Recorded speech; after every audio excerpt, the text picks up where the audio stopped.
مدثر راٹھور میرا نام. مدثر راٹھوڑ. ایک CNC مشیننگ کا میٹل اور الوائز کی مشیننگ کا بزنس ہے جو میں رن کر رہا ہوں. سوال میرا یہ ہے کہ ہمارے جو اسلامی جماعتیں ہیں اور جو ہمارے اسلامی لیڈر ہیں ان کا مکی دور کب ختم ہوگا؟ کب ہم لوگ برائی کو صرف زبان اور دل میں برا نہیں جانیں گے، ہاتھ سے بڑھ کے بھی روکیں گے؟ کب لال مسجد جیسے واقعات ہوں گے اور ہم صرف جلسے جلوس نہیں، اس کو آگے بڑھ کے اپنی طاقت سے، خاص طور پہ ہماری جماعتیں اور اسلامی لیڈر جو ہیں اس کو آگے بڑھ کر اپنی طاقت سے روکیں گے؟ اگر اس کا جواب صرف کوانٹٹی آف پیپل ہے، تعداد لوگوں کی ہے، تو وہ تو آج کل کے دور میں کوئی اہمیت نہیں رکھتی. بالخصوص اگر آپ امریکہ کو دیکھیں تو جو طاقت اس وقت اس کے پاس ہے، اگر آپ 16 کروڑ عوام کو بھی پاکستان میں اس لائن پہ لے آئیں تو شاید 160 نہیں تو 1600 امریکن اپنی آج کل کی ٹیکنالوجی کے ساتھ کافی ہیں اس 16 کروڑ عوام کو صاف کرنے کے لیے. تو تعداد تو میرا نہیں خیال کہ آج کے دور میں کوئی معنی رکھتی ہے. تو وہ کیا چیز ہے، وہ کیا چیز جو ٹریگر ہوگی تو ہماری اسلامی جماعتیں اور ہمارے اسلامی لیڈر صرف دل میں اور زبان سے برا جاننے کے علاوہ آگے بڑھ کے اس برائی کو اور خاص طور پہ لال مسجد جیسے واقعات کو اپنی طاقت سے روکنے کی کوشش کریں گے؟ شکریہ. آپ کا سوال بہت گمبھیر بھی ہے، بہت مشکل بھی ہے اس کا جواب. اس میں مجھے کچھ مقدمات پہلے قائم کرنے پڑیں گے. پہلی بات تو یہ ہے کہ دینی جماعتوں کو آپ نے ایک ہی لفظ کے اندر کور کیا ہے. دینی جماعتوں کی کئی قسمیں ہیں. ان میں سے بعض جماعتوں کے سامنے دین کے غلبے کا کوئی مقصد ہے ہی نہیں. وہ صرف فرقے وارانہ اپنے مسلک کو پروموٹ کرنا اور وہ جو ایک فرقے واریت جو بن گئی ہے ہمارے ہاں اسی کو مستحکم کرنا اور اسی کی جڑوں میں سے جو بھی خوراک آتی ہے، جو چندے اور جو پیسے آتے ہیں اس کے اوپر، بلکہ میں لفظ استعمال کروں گا اس پر عیش کرنا، یہ ہے معاملہ. اور بعض جماعتوں کے نزدیک یہ چیزیں نہیں ہیں، لیکن دین کو ایک نظام کی حیثیت سے قائم کرنا ان کے پیش نظر ہے ہی نہیں. جیسے تبلیغی جماعت ہے، وہ فرقے وارانہ نہیں ہے اور اس کا جو انداز جو ہے وہ نہیں ہے جو میں نے پہلے بیان کیا ہے. لیکن یہ کہ یہ مقصد ان کا ہے ہی نہیں. وہ دین کا صرف وہی تصور سامنے رکھتے ہیں کہ نماز ہے، روزہ ہے، پھر اس میں نوافل ہیں، اس میں وضع قطع جو ہے وہ بھی مسلمانوں والی ہو، سنت کے مطابق ہو. ہماری زندگی کا ہر عمل جو ہے بجائے ہم برش کرنے کے بھی کیوں نہ مسواک سے کام لیں. ہمارا جو ہے وہ پانچے جو ہے ٹخنوں سے اوپر ہونے چاہیے، بلکہ نصف سے ساق تک ہو جائے تو اور بھی اعلیٰ ہے، وغیرہ وغیرہ. وہ اس کام میں لگے ہوئے. تو ہمارے ہاں خالصتاً دین کے غلبے کے لیے قائم ہونے والی جماعتیں بہت کم ہیں. میں اب اس میں نام نہیں لینا چاہتا کون سی ہیں لیکن بہت کم ہیں. دوسری بات یہ ہے کہ ایک بات تو اصولاً ماننی پڑے گی کہ کوئی نہ کوئی معاملہ تو ہوتا ہے جس کی وجہ سے اس مکی دور کے اندر وہ چاہے 10 سال ہی ہو، کیوں رہا 10 سال ہو، اگر تعداد سرے سے اس کا کوئی سوال ہی نہیں ہے تو کیوں نہیں آپ نے پہلے 2-3 سالوں ہی میں قتال شروع کر دیا؟ نہیں کیا آپ نے. کیوں ڈیلے کیا؟ اس لیے کہ اصل شے جو ہے وہ صرف تعداد کی نہیں ہے. ایک ایسی جماعت تیار کرنا جن میں 5 وصف ہوں. ایمان یقین والا ان کے دلوں کے اندر موجود ہو، صرف زبانی والا نہیں، اقرار باللسان والا نہیں، وہ ایمان نہیں جو صرف اسلام کے لیے کافی ہے بلکہ یقین والا ایمان.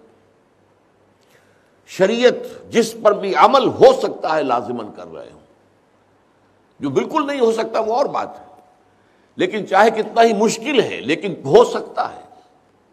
مثلاً میں چور کا ہاتھ تو نہیں کاٹ سکتا جب تک کہ نظام نہیں بدلے گا، یہ تو ممکن ہی نہیں ہے. البتہ میں اپنے گھر میں شرعی پردہ تو نافذ کر سکتا ہوں نا. اس میں مشکل تو ہے. معاشرے میں آپ اجنبی سے ہو جائیں گے، آپ کو ہو سکتا ہے سوشل بائیکاٹ آپ کا ہو جائے. شرعی پردہ کون پسند کرتا ہے آج؟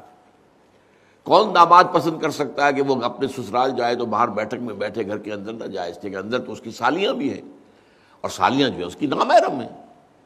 ساس محرم ہے، بیوی محرم ہے، سالیاں تو محرم نہیں ہے. آج کل کون برداشت کرے گا اس کو؟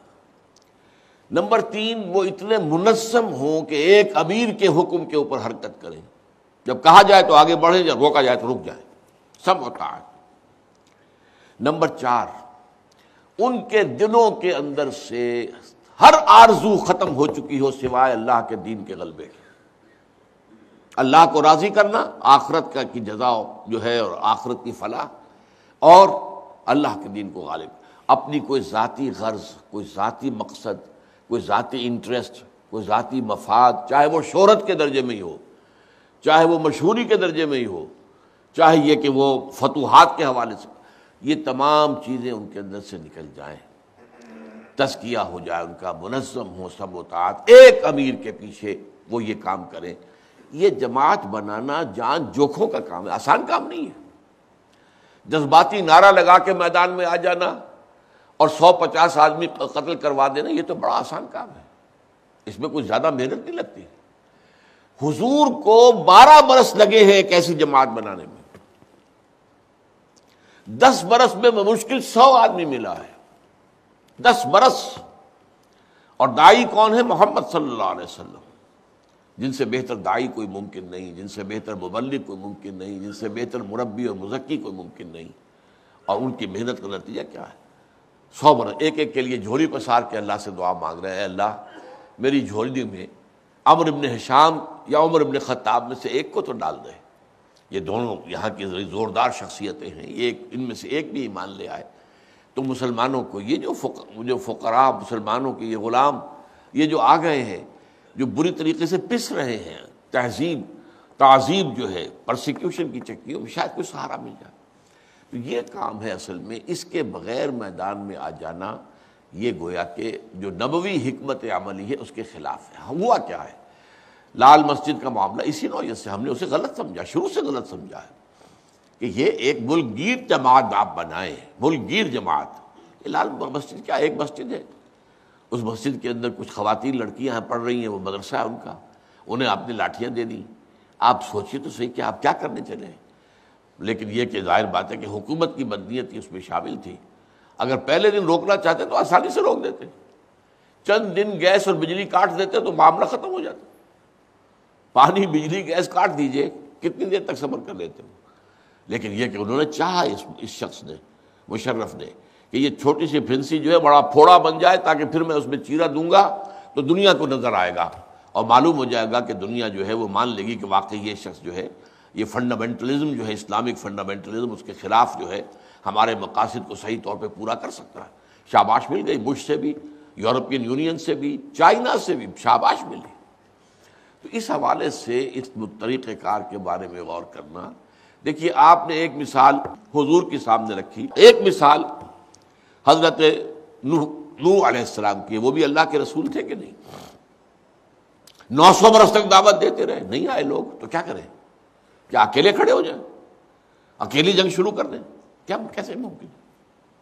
900 برس آدمی نہیں آیا، جماعت کیا بنتی؟ آدمی آتے تو تربیت ہوتی، تزکیہ ہوتا، تعلیم ہوتی، تنظیم ہوتی، لیکن رسپانس آپ کو ملا ہی نہیں، تو what can you do؟ حضرت موسیٰ کا معاملہ کیا ہے؟ ان کا معاملہ ہمارے سے مشابہ ہے۔ حضرت موسیٰ ایک مسلمان امت میں بھیجے گئے تھے، چونکہ بنی اسرائیل جو ہیں جو مصر میں آباد تھے وہ مسلمان تھے۔ حضرت ابراہیم کے پوتے حضرت یعقوب جن کا لقب اسرائیل ہے، ان کی نسل تھے نا، ان کے 12 بیٹے تھے، ان کے 12 بیٹوں سے 12 قبیلے تھے، توحید پر وہ قائم تھے۔ باقی ان کے اندر جو ہے وہ خرابیاں اور آ چکی تھیں، جیسے ہمارے اندر بھی آ چکی ہیں۔ ان میں ایجنٹ بھی تھے، جیسے انگریزوں کے ایجنٹ ہمارے یہاں ہوتے تھے، خان بہادر کا خطاب ملا ہوا، کائے کے لیے ملا ہوا ہے؟ یہ کوئی انگریزی حکومت کی کوئی خاص خدمت کرتے ہیں تبھی تو خان بہادر بنے ہوئے نا۔ اور بڑے بڑے جو ان کو خطابات مل، کائے کے ملے؟ جاگیریں ملی، کیوں ملی؟ مسلمانوں میں سے تھے، لیکن ظاہر بات ہے انہوں نے مدد کی انگریز کی، اور ان کی مدد سے جو بڑھتی ہوئے فوجی انہوں نے جا کے خانہ کعبہ پر گولیاں چلائی ہیں، انہوں نے جنرل ایلن بی کو دمشق کا قبضہ دلوایا ہے۔ تو ظاہر آپ اندازہ کیجئے یہ کون تھے؟ مسلمان تھے، ایسے ہی مسلمان تھے وہ ٹھیک ہے، اللہ پر رسول پر جو ان کا ایمان تھا، عمل جو ہے وہ بہت کم لوگ تھے۔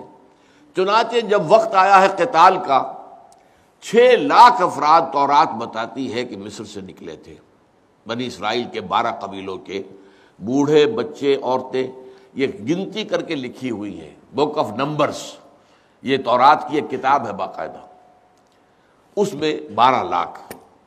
اچھا 12 لاکھ میں سے 6 لاکھ میں سے اب آپ اندازہ کیجئے کہ جنگ کرنے کے قابل کم سے کم 1 لاکھ، اور کم کریں 50,000 تو ہوں گے جوان۔ لیکن جب جنگ کا وقت آیا ہے تو صرف 2 آدمی نکلے۔ اب 2 آدمی یہ تھے، حضرت ہارون اور حضرت موسیٰ، یہ تو نبی تھے۔ 2 اور آئے، جن میں سے ایک کا نام یوشع ابن نون ہے جو بعد میں خلیفہ بنے ہیں حضرت موسیٰ کے، ایک خالد بن یفنہ ہے۔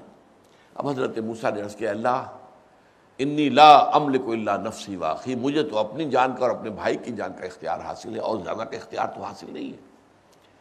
تو اب باقی قوم جو ہے جواب دیے بیٹھی ہے، فَذْهَبْ أَنْتَ وَرَبُّكَ فَقَاتِلَا إِنَّ هَؤُلَاءِ قَاعِدُونَ، جاؤ موسیٰ تم اور تمہارا رب جنگ کرو، ہم تو یہیں بیٹھے ہیں۔ پہلے اس ملک کو خالی کرا دو، یہاں پہ جو بسنے والے ہیں فلسطین میں ان کو یہاں سے نکال باہر کرو، پھر ہم داخل ہوں۔ تو اب یہ معاملہ جو ہے وہیں کا وہیں رک گیا۔ تو اس اعتبار سے جان لیجئے کہ اگرچہ ہم مسلمان ہیں، کلمہ گو ہیں، امت مسلمہ کہلاتے ہیں، ہم میں سے کتنے لوگ ہوں گے جو اس جو 4 یا 5 باتیں آپ کے سامنے رکھی ہیں ان کے اوپر عمل پیرا ہو؟ اگر ان پر عمل پیرا نہیں ہے تو کیسے وہ کہہ سکتے ہیں کہ ہم اسلام کو غالب کرنا چاہتے ہیں؟ بھئی اپنے اوپر تو غالب کرو، پہلے اپنی ذات پر تو غالب کرو، اپنے گھر میں تو غالب کرو۔ ٹھیک ہے سود کا میں بند نہیں کر سکتا کہ آج بینک سارے بند ہو جائیں، لیکن کم سے کم میں تو بچ سکتا ہوں نا کہ نہ وہاں پیسہ رکھ کر سود لوں اور نہ وہاں سے سود پر رقم لے کر اپنا کاروبار بڑھاؤں، یہ تو کر سکتا ہوں۔ کتنے لوگ ہیں جو اس پر چلیں گے؟ اس اعتبار سے یہ کام جو ہے آپ اگر ہمت کریں، محنت کریں ذرا تھوڑی سی، میری 2 کتابیں ہیں، ایک چھوٹی ایک بڑی، رسول انقلاب کا طریق انقلاب کیا ہے، حضور سے ہمیں لینا ہوگا۔ ہم جو ہے وہ اپنے وہ جو ہے فکر کے ڈانڈے جو ہیں ادھر سے ادھر جوڑ دیں، نہیں، حضور کا دیکھیں کیا طریقہ تھا، کس نہج پر تھا، اور اس کے مطابق ہمیں جد و جہد کرنی ہوگی۔ اس پہلو سے جلدی میں آ کر کوئی ایسے قدم اٹھا لینا جس سے سوائے اس کے کہ نقصان کے اور کچھ نہ ہو۔ حضرت امام ابو حنیفہ جو ہے ان کا فتویٰ یہ تھا کہ فاسق و فاجر مسلمان حکمرانوں کے خلاف بھی قتال ہو سکتا ہے، لیکن شرط ایک ہے، اور وہ یہ کہ اتنی طاقت جمع ہو چکی ہو کہ تبدیلی تقریباً یقیناً نظر آئے۔ یہ نہیں کہ تھوڑے سے آدمی لیے اور میدان میں آ گئے اور ظاہر بات ہے کہ وہ جو ہے کرش کر دیے جائیں گے، اس کا کوئی حاصل نہیں۔ اچھا جی، بہت شکریہ، جزاکم اللہ۔ سبحانک اللہم و بحمدک، نشہد ان لا الہ الا انت، نستغفرک و نتوب الیک۔